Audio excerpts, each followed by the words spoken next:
Hello. Welcome সবাইকে story of শ্বেতার Korean সিরিজের 11th এপিসোডে।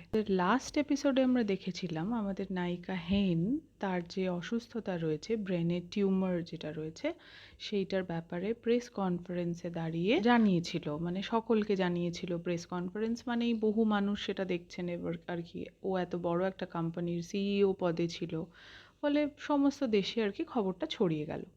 এবং সাথেও এটাও জানায় যে ইউন, যে এখন কোম্পানিটা আর কি নিয়ে নিয়েছে কুইন্সের হাত থেকে, সমস্ত তাদেরকে সরিয়ে দিয়ে চিটিংবাজি করে বেসিক্যালি, তো সে জোর করে ওকে এখানে আসতে বাধ্য করেছে, কারণ না হলে ওর হাজব্যান্ডের ক্ষতি করবে, যে ওর এক্স হাজব্যান্ড। কিন্তু ও ওখানে এক্স হাজব্যান্ড বলে পরিচয় দেয় না, ও হাজব্যান্ড বলেই পরিচয় দেয়। এইটা বলে ও যখন নেমে আসছে সিঁড়ি দিয়ে, মানে ওর হাজব্যান্ড ইয়োনো ওর দিকে, বেকি ইয়োনো অবাক হয়ে তাকিয়ে আছে যে এত বড় একটা সিদ্ধান্ত আর কি হেন নিল। এবং ও যখন নেমে আসছে এটা বলার পর সিঁড়ি দিয়ে, সেই সময়ই ও অজ্ঞান হয়ে পড়ে যায়। এবং দেখাচ্ছে যে ওর মনে নানানভাবে এই চিন্তাটা করে যাচ্ছে, ভগবান এটা এখন কেন হলো। মানে আমরা তো সব সময় বলবো না, অনেক সময় আমাদের ব্যাক অফ দ্য মাইন্ডে নিজেদের সাথে কথা বলি। তো সেরকম হেন নিজের সাথে কথা বলছে যে এটা এত তাড়াতাড়ি হোক আমি চাইনি, আমি এত তাড়াতাড়ি মরে যেতে চাইনি, আমি অনেক মেমোরিজ তৈরি করতে চাই, আমি অনেক সুন্দর মুহূর্ত কাটাতে চাই, আমার অনেক সম্পর্কে অনেক গণ্ডগোল আছে, সেগুলো আমি সর্ট করতে চাই, তারপরে আমি মারা যাব, দ্যাটস ফাইন, আমি জানি আমি মারা যাব, কিন্তু এটা এত তাড়াতাড়ি কেন হচ্ছে, আমি চাই না কোনোভাবেই। এগুলো নিজে বারবার বারবার বলতে থাকছে, এটা আমরা দেখছি। এদিকে যেহেতু খবরটা এইভাবে ও মানে সকলকে প্রকাশ করেছে, ওর ফ্যামিলির সমস্ত লোকও তো এইভাবেই জানলো।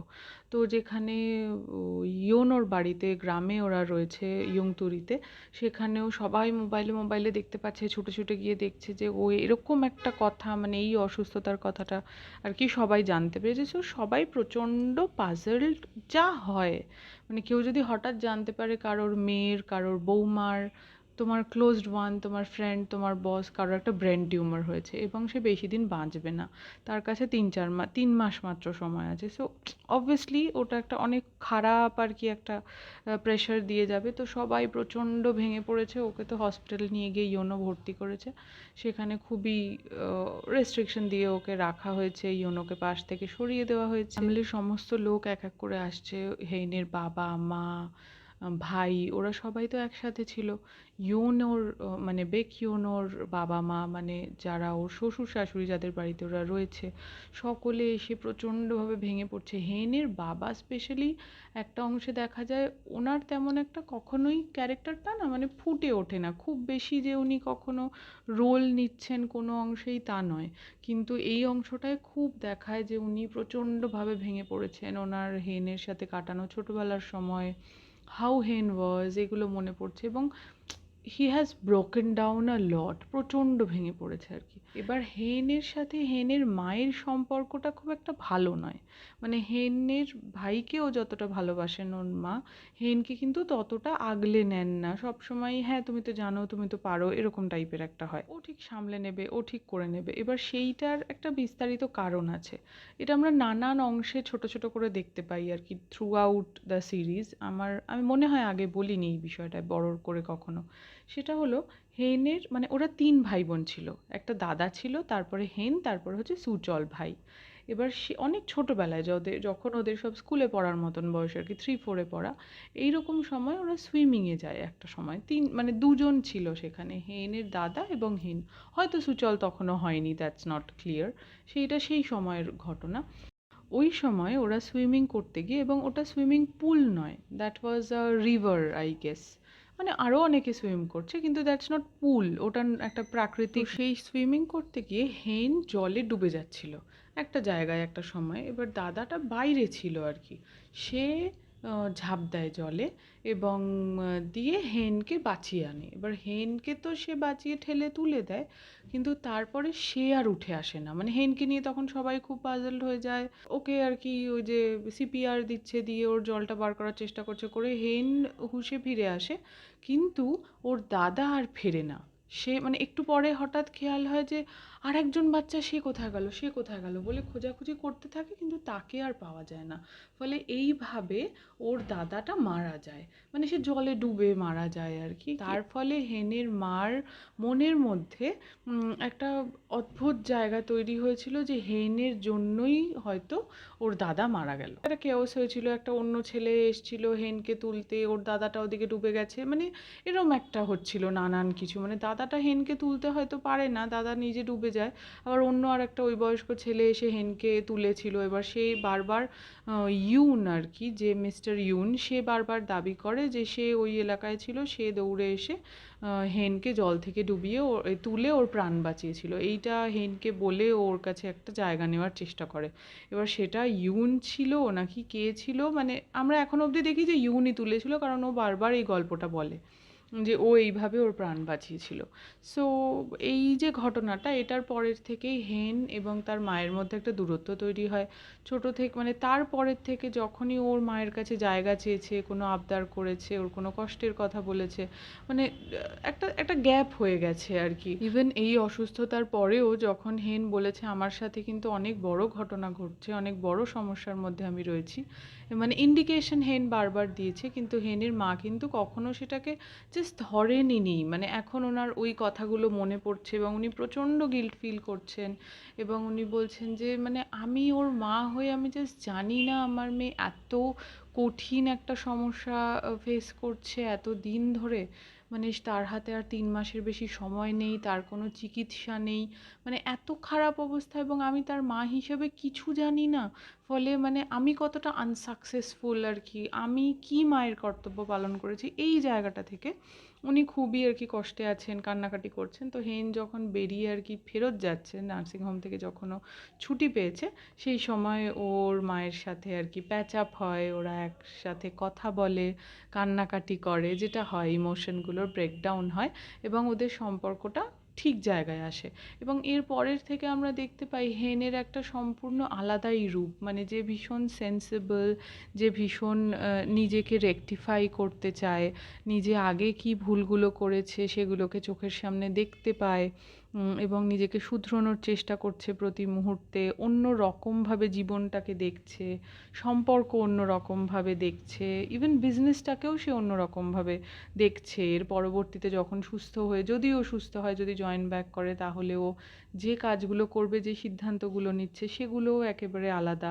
তো ফলে হেনের একটা আলাদা রূপ আমরা দেখতে পাই। ইভেন মোর ওভার সব থেকে বেশি সে ইয়োনোর সাথে অনেক বেশি সময় থাকতে চাইছে, তার হাজব্যান্ডের সাথে অনেক বেশি, মানে যদিও সে এখন এক্স হাজব্যান্ড, কারণ ওদের ডিভোর্স হয়ে গেছে, অনেক বেশি সময় কাটাতে চাইছে, অনেক ভালোবাসতে চাইছে, আগলে রাখতে চাইছে। মানে এইরকম একটা হেনকে কিন্তু আমরা দেখতে পাই ও যখন আর কি ছুটি পেয়ে বেরিয়ে আসছে সেই জায়গা থেকে। বুমজা ও ওর পিসি এবং মিস মু, যার কাছে ওর মানে যার কাছে চেয়ারম্যানকে রাখা ছিল, যে চেয়ারম্যানের সমস্ত অধিকারগুলো পেয়েছে এখন, এরা দুজনেই খুঁজছিল চেয়ারম্যানকে কোথায় রাখা হয়েছে। কারণ ইউন ওর মায়ের সাথে লড়াই করতে গিয়ে, মিস মু তো হচ্ছে ওর মা, ওর সাথে লড়াই করতে গিয়ে চেয়ারম্যানকে লুকিয়ে নিয়ে অন্য জায়গায় একটা রেখে দিয়েছে। বুমজা তার বাবাকে খুঁজছে, মো হচ্ছে তার মানে কি বলবো, ফিয়ন্সে তো নয়, এত বয়স্ক আর কি, চেয়ারম্যানকে খুঁজছে, যাতে সেই সম্পত্তিগুলো পায়, পয়সা কড়িগুলো পায়, কোথায় রাখা আছে সেই স্ল্যাশ ফান্ডের টাকাগুলো, এগুলো পায় সেই জন্য। তো দুজনেই একই সময় এক জায়গায় গিয়ে পৌঁছেছে, অনেক মারপিট হ্যানত্যান এইসব হয়েটে তারা পেয়েছে আর কি, ইউন যেখানে রেখেছিল চেয়ারম্যানকে সেই জায়গাটা তারা খুঁজে পেয়ে গেছে। মানে বুমজাকে তো সরিয়ে দিয়েছে, খুব স্বাভাবিক, ও প্রচণ্ড কান্নাকাটি করেছে বলে ওকে একবার বাবার সাথে দেখা করতে দিয়েছে, দ্যাটস ইট, আর তো কিছু নয়। তারপরে মিস মু আর কি প্রচণ্ড ক্যামেরা ট্যামেরা আর কি বিজনেস পার্সনদের সব দেখিয়ে টেখিয়ে একটা বড় করে তাকে ঘরে নিয়ে এসছে, ওর চেনা ঘরে, চেনা জায়গায়। সেখানে নিয়ে আসার পর ওকে মানে শুশ্রূষা করছে, বলা হয় যে ঘরে এলে মানুষের স্মৃতিতে যাদের গণ্ডগোল হয় তাদের ভালো হয়, তো তোমার কি ভালো লাগছে, এরমভাবে ওকে জিজ্ঞেস করছে। এটা তখন জিজ্ঞেস করছে যখন অন্য মানুষরা আছে। এবার ওই তো ওষুধ দিয়ে ওর স্মৃতিটাকে গণ্ডগোল করছে, ওকে সব কিছু তো গণ্ডগোল নিজেই ওষুধ দিয়ে করছে, কিন্তু এটা দেখাচ্ছে আর কি। কারণ ওকে মনে করাতে চাইছে আর বারবার জানতে চাইছে যে স্ল্যাশ ফান্ডের মানে অনেক ক্যাশ টাকা, বেসিক্যালি স্ল্যাশ ফান্ডের কী বিস্তার সেটাই আমি যাচ্ছি না, মানে অনেক টাকা, ক্যাশ টাকা, যেগুলো আর কি বিজনেসের থেকে করে করে জমিয়ে রাখা রয়েছে, সেই টাকাগুলো ও চায়, মানে ও লাভ করবে ওটা দিয়ে, ওই টাকাটা ও নেবে, ওর লোভ। এইটা হচ্ছে ঘটনা। এবার তখন ওই সময় দেখছে চেয়ারম্যান ঢুকে, মানে চেয়ারম্যানকে ওষুধ দিয়ে দিয়ে এমন একটা অদ্ভুত ফেজেও নিয়ে চলে গেছে যে দিনের কিছুটা সময়ের জন্য হয়তো ওনার হুঁশ আসে, তারপরের সময়টা উনি আউট অফ সেন্স হয়ে যান, এরকম টাইপের।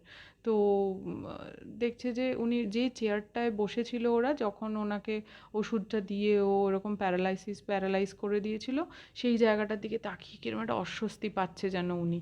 এবার তখন বাকি লোকেরা যারা ছিল হাউসকিপিংয়ের ঘরটা ঠিক করে দিচ্ছিল চেয়ারম্যানের জন্য, তাদের বলে কি তোমরা বেরিয়ে যাও।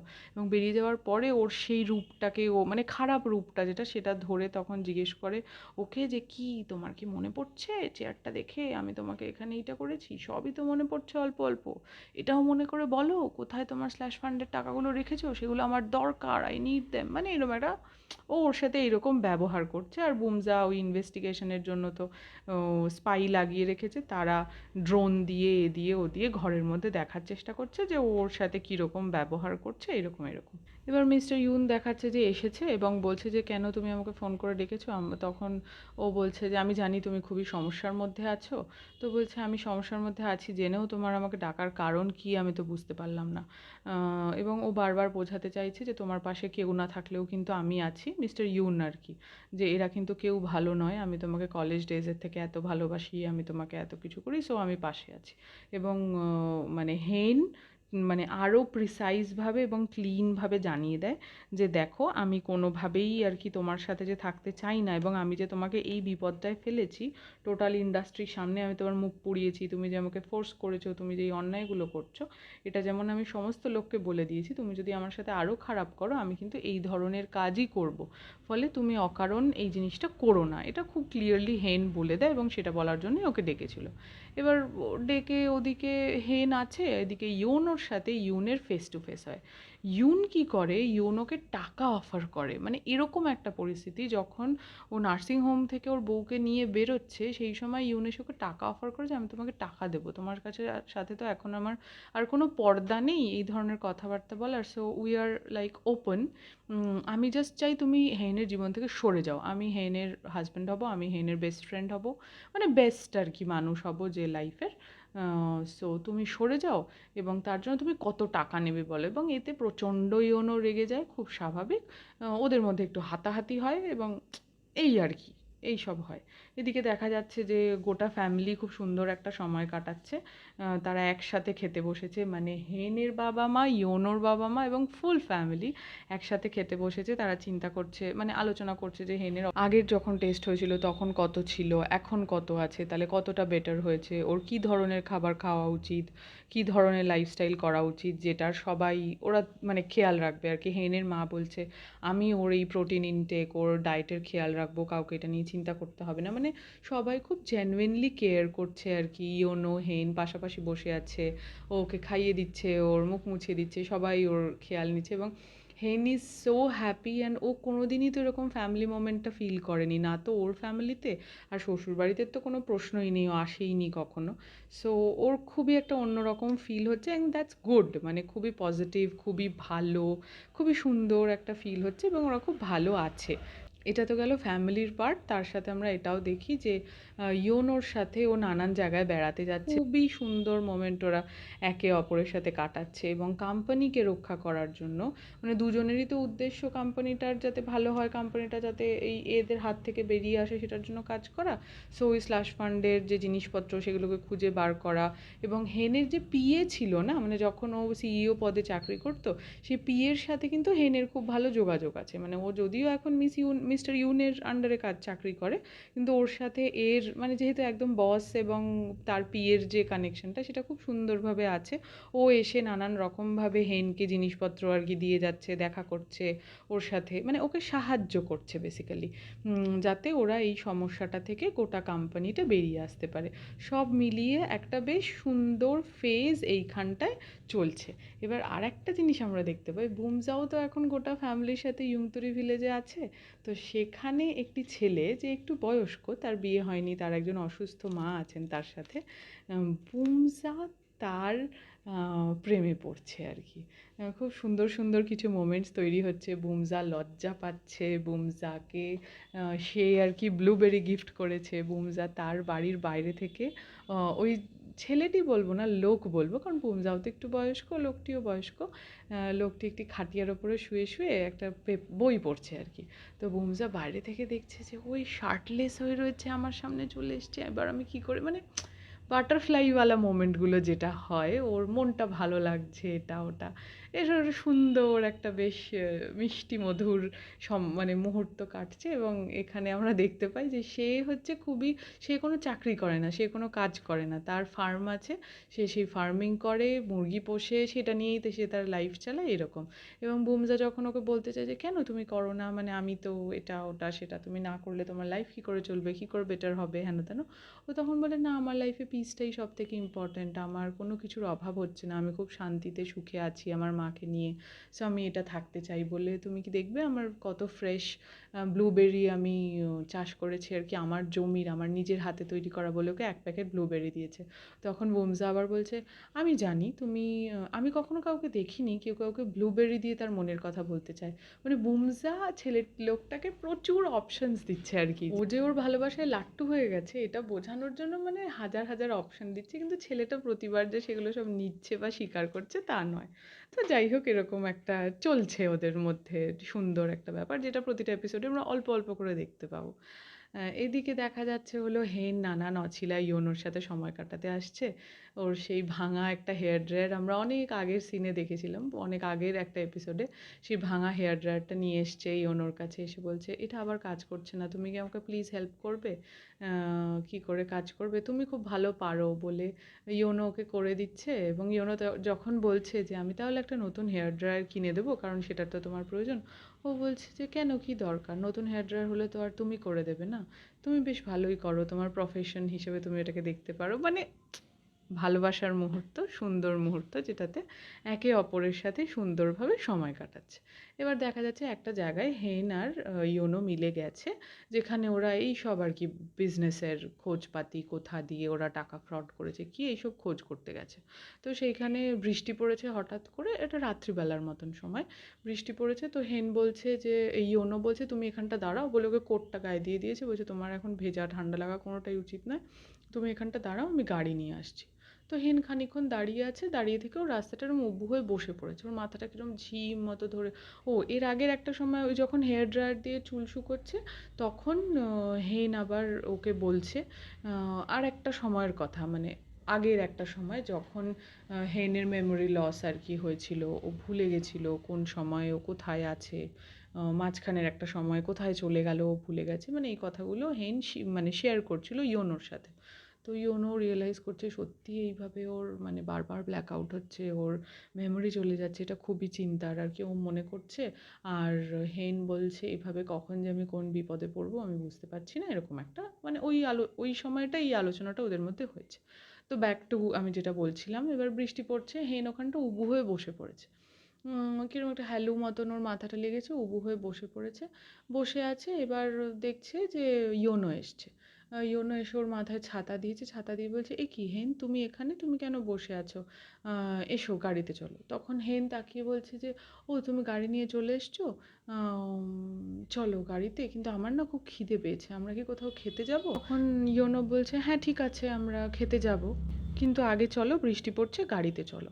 এবার গাড়িতে গিয়ে বসেছে, গাড়ি চলছে, গাড়িটা যেই চলতে শুরু করেছে কিছুক্ষণ পর থেকে দেখা যাচ্ছে পিছনে অন্য একটা গাড়ি এই গাড়িটার পিছু নিয়েছে। এবং ইয়োনো এখানে খুব তাড়াতাড়ি আর কি গাড়ি চালাচ্ছে এদিক ওদিক দিয়ে, হেনকে বলছে যে তুমি ধরে বসো। তখন ও বলছে যে হেন মানে প্রচণ্ড অবাক, ভুরু টুরু কুঁচকে আছে, এদিক ওদিক দিয়ে গাড়িটা আসছে সমানে। হেন হঠাৎ করে একবার বলছে যে আমি পুলিশে খবর দিচ্ছি, তোমাকে আগেও একবার এইভাবে তোমার পিছনে লোকজন গাড়ি মানে দিয়ে এরম ধাওয়া করেছে, এভাবে তো হতে পারে না, আমি এক্ষুনি পুলিশে ফোন করছি। তখন ইয়োনো বলছে যে না তুমি পুলিশে ফোন করবে না, এরকমভাবে বলে গাড়িটা মানে সেই ক্র্যাশ করতে করতে এদিক ওদিক এদিক ওদিক করে একটা জায়গায় গিয়ে যে যে গাড়িটা পিছু নিচ্ছিলো সেই গাড়িটা সামনে দিয়ে এরকম সেই ওই রোড আর কি ব্লক করা থাকে না, নো এন্ট্রি দিয়ে যেগুলো, সেইগুলোকে উড়িয়ে টুড়িয়ে একদম সামনে এসে আটকে গেছে। তখন এই ইয়োনো এই হেন যে গাড়িটায় আছে সেই গাড়িটাও থেমে গেছে। এবার তখন মানে ওরা দাঁড়িয়ে রয়েছে এরকম, গাড়িটা সিচুয়েশন হচ্ছে যে গাড়িতে হেন এবং ইয়োনো রয়েছে সেই গাড়িটা থেমে গেছে, এবং যে দ্বিতীয় গাড়িটা সামনে থেকে এসে ক্রস করেছে সেই গাড়িটা থেমেছে, এবং সেই গাড়ির দরজা খুলে ইয়োনো বেরিয়ে এসছে। ইয়োনো গাড়ির সামনে দিয়ে হেঁটে আসছে। এটা হেন দেখতে পাচ্ছে এবং তখন হেন যখন পাশে ঘুরে দেখছে যে সামনে দিয়ে যদি ইয়োনো হেঁটে আসছে তাহলে ওর পাশে কি করে ইয়োনো আছে, তাকিয়ে ও দেখছে that's not Baek you know, that's mister Yoon, it's not her husband. ও কিছু বুঝতে পারছে না, ও জাস্ট দেখে অবাক হয়ে সাইলেন্ট হয়ে রয়েছে। মানে আর কিছু নেই, ইয়োনো হেঁটে আসছে, হেন অবাক হয়ে পাশে দেখছে যে ওর পাশে মিস্টার ইউন বসে আছে। That's it. এইভাবেই 11th এপিসোডটা শেষ হয়। এই ঘটনাটা এখানে কি হলো, কি কোথায় গন্ডগোল হলো, সেইটা আমরা দেখতে পাবো পরের এপিসোডে। ততক্ষণের জন্য সবাই খুব ভালো থেকো আর শুনতে থেকো। পরের এপিসোড নিয়ে খুব শিগগিরই আসছি। টাটা।